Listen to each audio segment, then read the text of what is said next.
Bear down, Bears fans. We've got conflicting reports on what's going to happen with Ryan Poles going into the 2025 season. A lot of you are calling for his head. We've had enough. We've seen too many Nate Davises, Chase Claypools.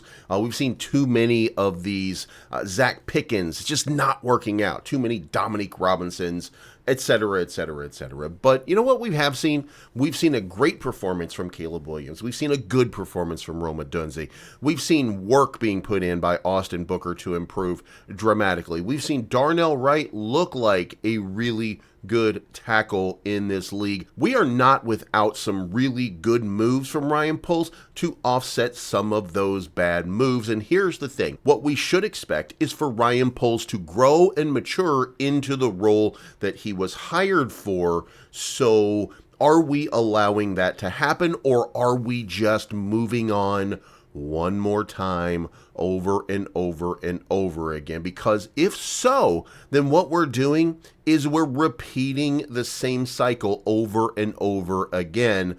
And the end result of that is every frustrated Chicago Bears fan is going to end up later on still the same, a frustrated Chicago Bears fan. So would it be safe, or could it be safe to say that Ryan Poles needs to continue working and building whatever it is so that we can make a better decision on what he's done so far? Now, if you're a Bears fan, make sure you hit the like button on the way in. I'm going to break this down because there's two different reports that have come out on Ryan Poles in the last 24 hours. One from a plugged-in NFL insider says Ryan Poles is definitely going to stay, and that his job security, not only is he good, but he's going to stay as the point man for the coaching search. But then another report has emerged saying the exact opposite, and what it says is that and this is Bill Zimmerman. And Bill Zimmerman's take is very different, because he says that Adam Schefter and Albert Breer, the two gentlemen who've been reporting as insiders for the Chicago Bears, they just work with Ryan Poles. So Ryan Poles is basically feeding them the news that he wants put out there, and that's why they're plugged in, because they're buddies of Ryan Poles. Now, is that the case or is that not the case? I don't know. I'm going to let you decide. Let's kick it off and let's get into it. Again, make sure you hit the like button on the way in, and Happy New Year. All right, guys, so coming out yesterday, we had this report. Adam Schefter had an update on Ryan Poles' job security. Now, he is as plugged in as anybody, and these are the qualifiers. He is as plugged in as anybody in the business. He appeared on Waddle and Sylvie, where he was asked point blank what he's hearing about the Poles' job security.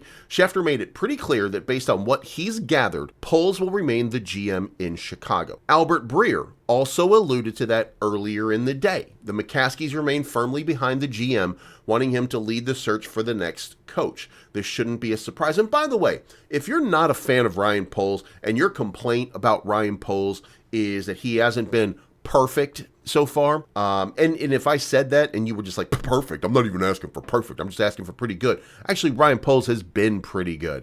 Has he nailed it at any point? No, he has not nailed it at any point. But one of the things that we don't know or don't understand is, was Matt Eberflus his guy? Or, as reports indicated from Albert Breer and Adam Schefter, by the way, that Ryan Poles was given a list of a couple of people to choose from that the McCaskies gave him, and that Matt Eberflus was the name on that list, and that there were a couple of names, but he had to choose between those. He was not allowed to run his own search, if you will, or he was allowed to run his own search, but then it had to be approved by the McCaskies. Okay, so let's just consider that maybe, just maybe, Matt Eberflus was not Ryan Poles' guy to begin with, and that he was saddled with what the McCaskey family wanted. Just leave that out there for a moment and consider, is Ryan Poles still doing a decent job? Well, guys, listen, this is Ryan Poles' draft history, so you tell me if you think this has been good. Now, there were no first-round draft picks in 2022.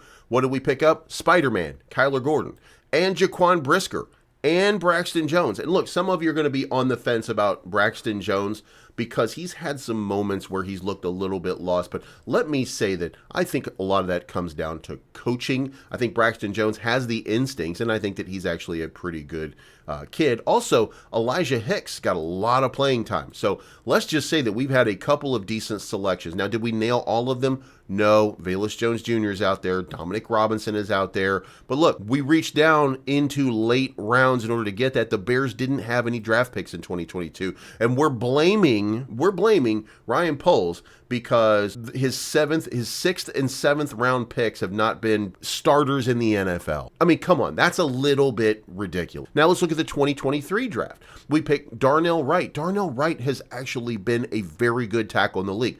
Gervon Dexter is not the player that we were hoping for, but he's been very good. He did get injured. We do have a few problems with Gervon. Depth-wise, is he a good run stopper? No. Is that exacerbated by Andrew Billings not being there? Yes. There's a lot of different things here that go into this. But Gervon Dexter, I think we should all at least be able to agree, has done a good, if not great job. Tyreek Stevenson has had flashes of brilliance, but he's also made some boneheaded decisions. But he comes from the U. I mean, can we give that a, I'm just kidding for any of the U fans. But Tyreek Stevenson has been okay and good. Is he a second round pick? Yes. Has he done fantastic? Again, I think the wheels kind of fell off after he made a mistake, and a huge rookie mistake in his second year, but a big rookie mistake in taunting fans and playing around. So I still like Tyreek Stevenson as a pick. Roschon Johnson. Roschon Johnson has been a fantastic running back. The fact that he hasn't seen the field is more a testament to a poor offensive coordinator than it is to Roschon Johnson's on-the-field product. Also, the same thing, in my opinion, with Tyler Scott. Tyler Scott did not get a fair shake and opportunity with Justin Fields, and then we brought in Keenan Allen, but I think Tyler Scott in preseason looked like a really good and really improved guy. Why he hasn't seen hardly any playing time is just beyond. It's just ridiculous, in my opinion, that we're not using our second-year player to do something more. And by the way, that's hindsight talking. I would much rather have had Tyler Scott working with Caleb Williams, because he would be here, than I would have with Keenan Allen. And I know some of you are not going to like that, because some of you are Keenan Allen fans, and Keenan Allen, I think, has had a great year. But I would have preferred, knowing now that we were going to have some struggles, I would prefer now to have gotten more of a relationship built with Tyler Scott. And I like Tyler Scott. I think he puts a good product on the field. Not only that, we've got Noah Sewell, who's been a fair backup, and Terrell Smith, who's also been a fair backup. Terrell Smith's been active on this team for a long time. Then we have the number 2024. Then we have 5 picks over here. Caleb Williams, does he look like the number one? Well, listen, if you like to self-fillet, then you probably say stuff like, Jaden Daniels is much better, or I really like Bo Nix. And that's the way you talk in my head, because I can't get over that stupidity. Caleb Williams has looked like a star on a very bad football team. Now, is it Ryan Poles' fault ultimately that he's on a very bad football team? Yes. Ryan Poles ultimately chose Matt Eberflus, even if it was from a shortened list. So I'm not holding him responsible, but Caleb Williams has looked like a star in the making. And look, everybody in the NFL, every NFL insider, every person looking at the product on the field is looking at Caleb Williams, and they're saying this guy is a star. The people who look for Caleb's mistakes because they don't like the fact that he had pink fingernails one time, well, they're looking at him going, that guy can't do the job. I don't even think that he should be on the field. Again, that's how you talk in my head when you say stupid shit. Now, let's move on from that. Caleb Williams looking like a good number 1 overall selection. Number 9, Roma Dunze. Roma Dunze probably didn't get nearly as many looks his way because of Keenan Allen, because of the need to feed a whole bunch of different people. The person that got left out of the mix, by the way, Cole Kmet. But that's a different story entirely. Roma Dunze has been a great pick. Kiran Emagaji, now listen, we knew going into this that he was a gigantic man and he was a prospect, and that it is difficult to go from Yale to the NFL. He needed some development, and he's getting some development. And he looked horrible in his first start, but we can see the product on the field. The talent is there. It's just coaching it the right way. Why Chris Morgan is still there coaching these guys and destroying them, I have no idea. But again, we'll deal with that pretty soon. Chris Morgan is gone, I'm sure, at the end of the year. Tory Taylor has already become a legendary punter for the Chicago Bears in his first season. We don't want him to be, but he's gotten a lot of kicks, so a good decision. And Austin Booker he's had flashes of brilliance. He's been working his way into the lineup every single day. He has not been a game changer, but let's go back to it. One thing that we knew drafting him in the 5th round was that he needed one more year of seasoning, which he's getting. So next year, he's going to be a much better, or should have that second season upgrade, which we got from Gervon, which we got at the beginning of the season from Tyreek Stevenson, which we got from Darnell Wright for this season, which we got. So, looking good overall. So when I zoom out here and I look at this draft selection here, I can make a lot of arguments that Ryan Poles has done enough to keep his job. But here is the ultimate answer here. Bill Zimmerman of Windy City Gridiron says that he's long had his own quality sources connected to the team.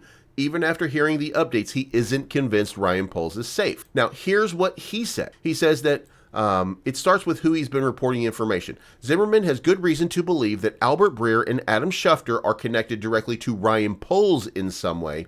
They are basically his media mouthpieces. So when they say expectations are that he will stay, it's his way of putting public pressure on team president Kevin Warren, because mainly Warren isn't a fan of Poles and would like to remove him.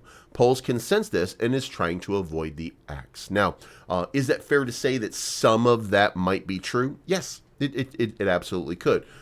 Does it mean that he's using the media to play politics? Look, I don't think that's the case. I don't think that that's the case at all. That does not mean that I'm right. But I don't think that Ryan Poles is the guy to manipulate the media. I think he likes to keep his head down, do his job, answer questions. I'm not sure that he's the manipulator that Zimmerman is claiming him to be, nor do I think that him and Kevin Warren are at odds in some way. I do think that there is probably a butting of heads, but that's healthy in a relationship. That's what you expect to see from these guys. Kevin Warren is his boss, so you're not friends with your boss. You work for your boss. So I think that Bill Zimmerman in this instance is going to be wrong. And, when we look at stuff like this, there is a list here. Does he have ground left to stand on? Well, I just kind of broke a little bit of it down for you. Yes, Chase Claypool, bad move. Nate Davis, bad move. Velus Jones, bad move. Ryan Bates, we paid very little for Ryan Bates, and we got very little from Ryan Bates. Ryan Bates, however, is here for 2 years, so I feel like we've probably fixed the guard position for 2025. We wanted it to be 2024, but it's going to be 2025. So I think that Ryan Bates, who has been a healthy guy most of his career until this year, will probably work out to our advantage. We just lost a year off of him, which, again, not good, but you can't control that. And to hold Ryan Poles accountable for a guy who's injured, who has not been to this point injured, is silly, okay? These guys are, this is Bill Zimmerman right here making shit up as he goes. And look, Ryan Bates should be in the lineup. I don't disagree with any of that. But again, if you get injured in preseason, if you get injured, then, what are you going to do? So let me know what you think in the comments down below. Do you think Ryan Poles is safe? Do you think that he is going to make? I don't know the answer to that. So I'm going to ask you, leave a comment down below telling me, do you think Ryan Poles should go? Do you think he should stay? And if not, who do you think should be the next GM? We'll talk to you again very, very soon, and Happy New Year.